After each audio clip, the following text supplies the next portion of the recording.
மருதாணி வைக்க யாருக்கு தான் பிடிக்காது? எல்லாருக்குமே மருதாணி வைக்க பிடிக்கும். ஆனால் மருதாணி இலையை மட்டும் சும்மா அரைக்காமல் அது கூட 10 கிராம்பு, ஒரு எலுமிச்சை பழத்தை ஃபுல்லாக புழிஞ்சு விட்டுட்டு தண்ணி ஊற்றாமல் ஐஸ் கட்டியை போட்டு அரைச்சா மிக்ஸி ஜாரும் சூடாகாமல் சூப்பராக மருதாணி வந்து ரெடி ஆகிடும். அது கூடயே ஒரு ஸ்பூன் சர்க்கரையும் போட்டு அரைச்சா எவ்வளோ காஞ்சாலும் அவ்வளோ சீக்கிரத்தில் கீழே விழாது.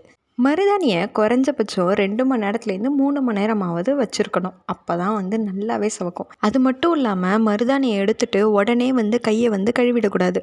3 மணி நேரத்துலேருந்து 4 மணி நேரம் கழித்து தான் வந்து கையை கழுவணும். ஏன்னா நம்ம கையில் கொஞ்சம் நேரமாவது அந்த மருதாணியோட சாரம் வந்து இருந்துக்கிட்டே இருக்கும்.